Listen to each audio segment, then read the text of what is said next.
Well, I'm not really sure how it happened. I was in London at King's Cross Station, thought I'd catch a train, so somehow I got sucked right through the wall, and I ended up, believe it or not, in Strasburg, Pennsylvania. Well, so as long as I'm here, I might as well have a steam vacation, and we got here just in time, actually a day early, to see the big boy. So I guess I might as well make a video, since it's already started, about our two-day adventure. Well, Strasburg's a little out of the way from Lebanon, but not too bad. But anyway, in Strasburg, we got to do the shop tour, which was really cool. Our tour guide was very knowledgeable, gave us all kinds of steam engine trivia stuff. Excellent tour. In the machine shop, we weren't allowed to take any photos due to non-disclosure agreements, but I can say that the 614 Greenbrier Express is all tore down to the bare bones. The boiler's all exposed, and they're going to renovate it under a multi-year project. And I guess the two tenders will just have to wait their turn. Only took a couple pictures in the train shed, just because we were there, but it's a little bit dark and cramped in there, and I figured I'd get other pictures outside. So speaking of outside, tour ends, maybe we should go ride the train. Ah, here comes one now.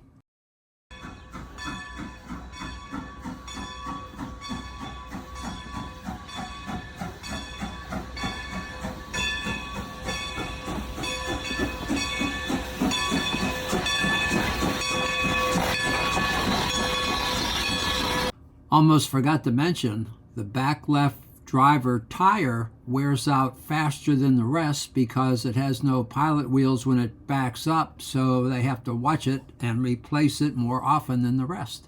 Because there's no turntable in Paradise, the loco backs all the way to Paradise and it encounters a bunch of left-hand turns, thus excess wear on that tire. Additionally, they added a little oiler thing just to put a couple drops on that wear part.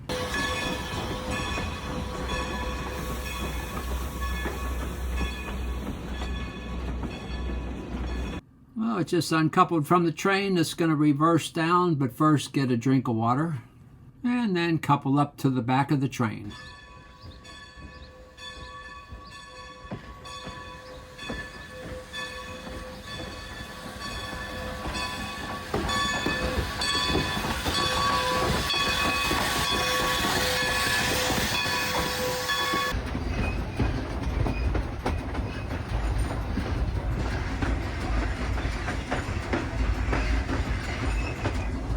Well, I paid good money for seats, but we all chose to stand on the back deck. Very cool.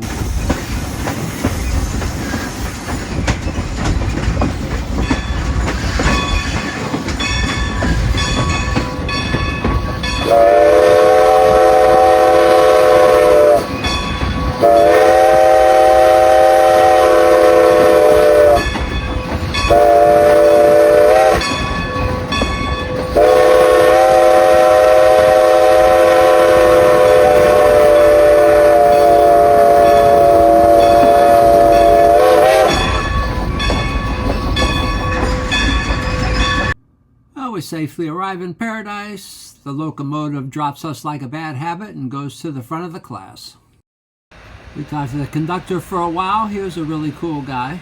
We noticed a green signal on the outside track, but sadly no trains came by.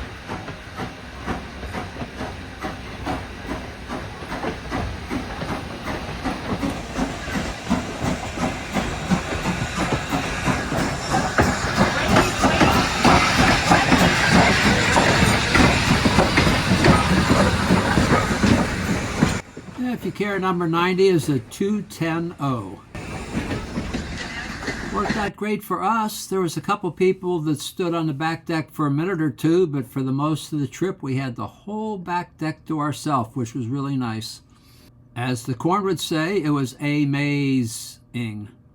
Well, we took the last train of the day, so we hang around and wait for it to head to the shed. We also learned the engines rotate out about every 31 days to coincide with their mandatory inspections. Here's a fun fact. Did you know the Strasburg Railroad is the oldest continuously operating railroad in the United States? It started in 1832. And before you say it, the Baltimore and Ohio was chartered in 1827, 5 years earlier, but the B&O doesn't exist anymore, does it? Just a few country scenes here, close to the railroad. I know a lot of folks have been to the Caboose Motel, but I'll bet they didn't have to walk their horse. Well, leaving the railroad, we get our laundry done and then head for the Toy Train Museum, very close by. I was impressed that they made live steam locos like way back in 1912. That was pretty cool. I think the highlight of my visit was this Civil War layout. So impressive, so huge, a lot of details. And check this out.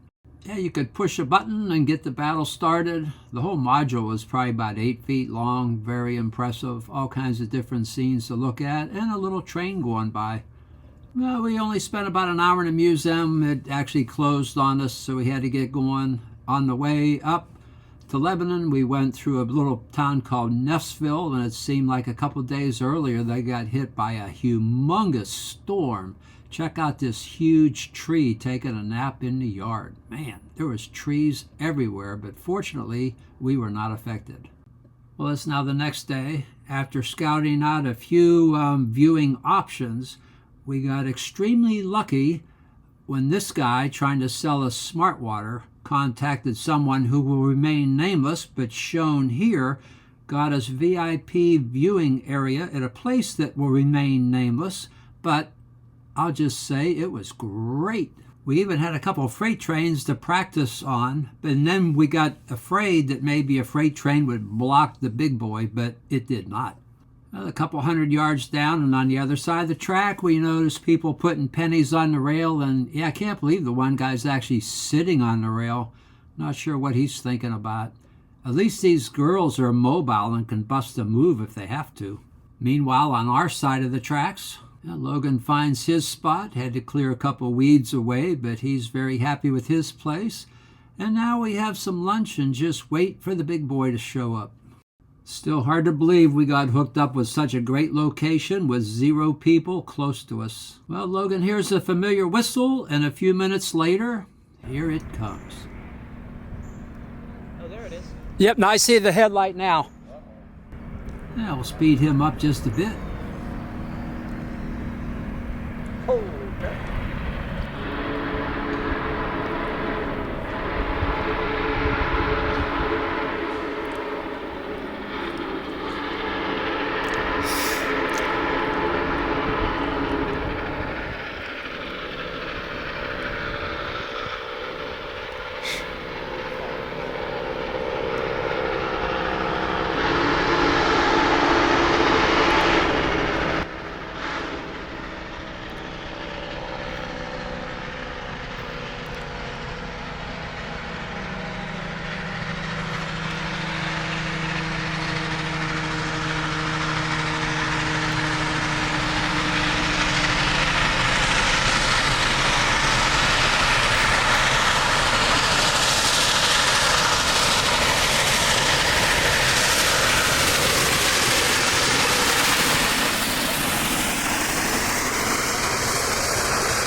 Oh, that was cool. Let's see it again on instant replay slow-mo.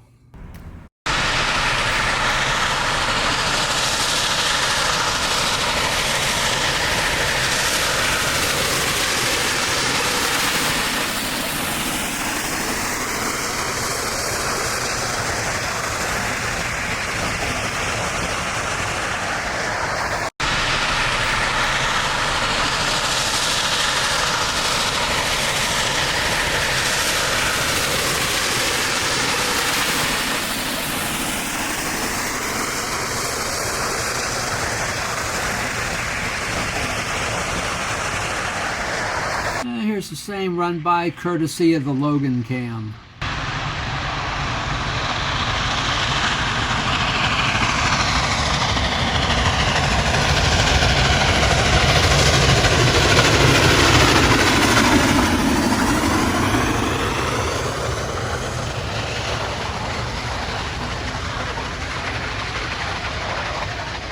I told you we should have brought a weed whacker.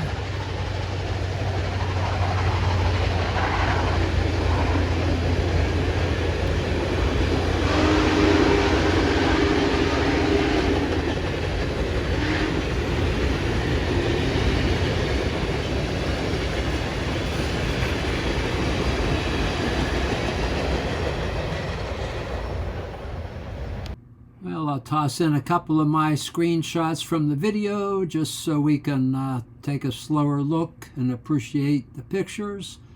And then it's going to be soon time to go. Couldn't even get the whole big boy in one shot.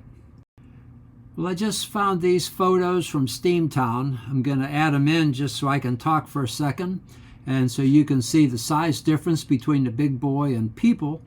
So anyway, we say our thank yous and goodbye. We head out of town. We encounter traffic jams leaving town. Then as we get to Harrisburg toward the Rockville Bridge, we encounter traffic jams getting into town. Fortunately, we found a parking place real close by, and we walked across the street and got set up, and we were lucky again to get a good vantage point even though we were kind of late to the party. In case you're wondering, each one of those tags means there's somebody working on the big boy, so the big boy can't move until all the tags are gone. So here we are set up by the Rockville Bridge. My camera's actually shooting over two people that are sitting down, so no problem. We can see the whole bridge, and I didn't even need my big zoom, which sort of surprised me. All right, we got like an hour to wait. Let's go. We did get to see two Norfolk Southern freight trains, and again we worried, oh, I hope a freight train doesn't come on the near track and block the big boy on the far track. Fortunately, that did not happen. Logan took an entire video of this train. It took 6 minutes for the whole train to get across.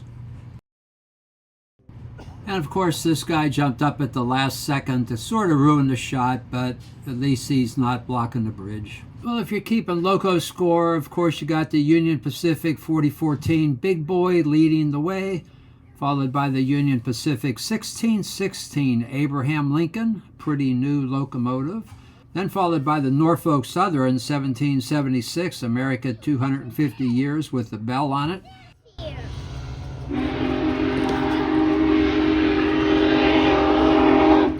And last but not least is the Union Pacific 1776 250th Anniversary Loco.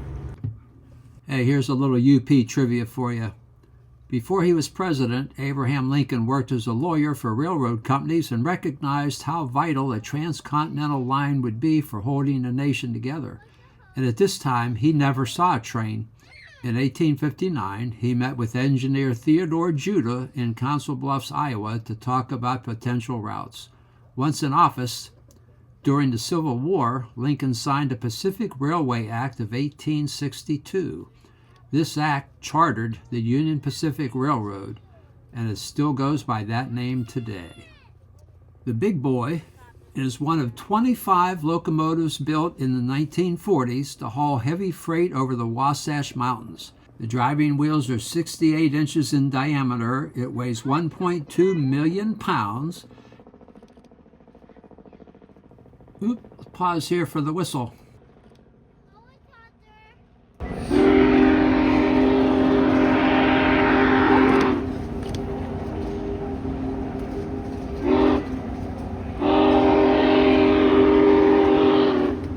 It carries 6,100 gallons of fuel.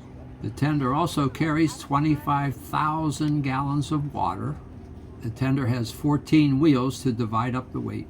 The engine and tender is 133 feet long. It's got 7,000 horsepower. Top speed is 65 miles an hour, and it's 17 feet high.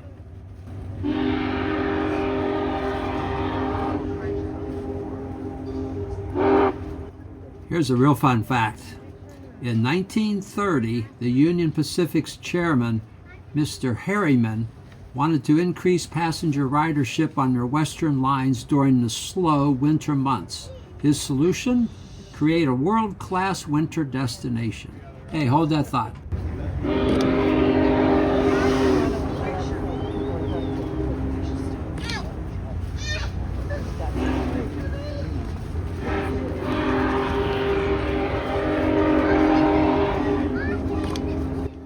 He hired an Australian count to scout locations, leading to the creation of Sun Valley, Idaho in 1936. To make the resort a success, Union Pacific engineers actually invented the very first chairlift, adopting a design originally used to load bananas onto cargo ships. How about that? Let's talk a second about the big boy. It's a 4884.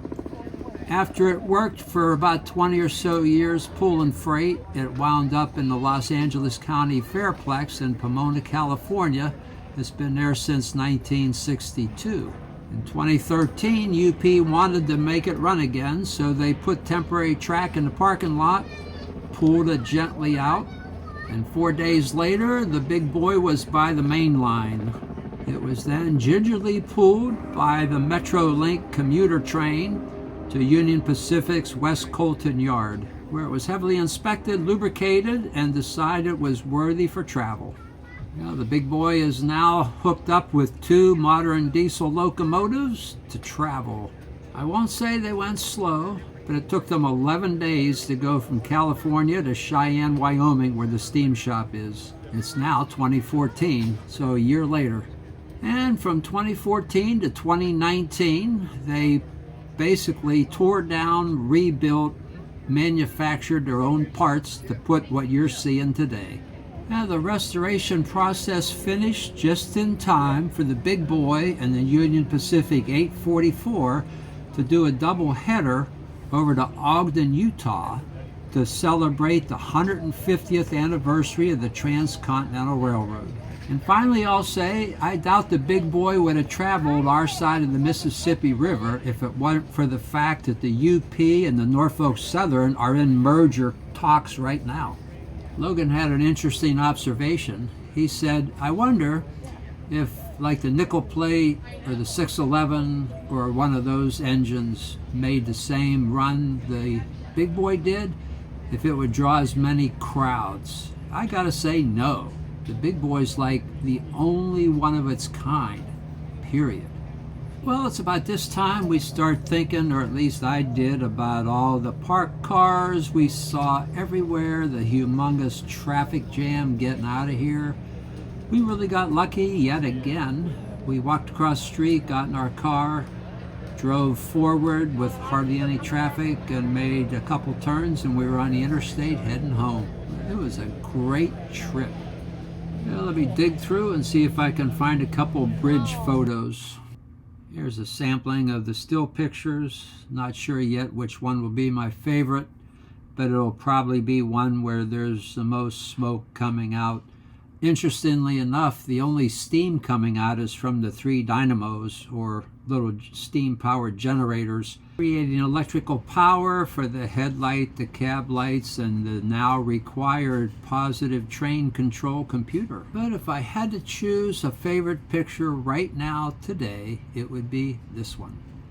Or some variation of it, maybe crop it out a little bit more. I don't know. We'll have to see.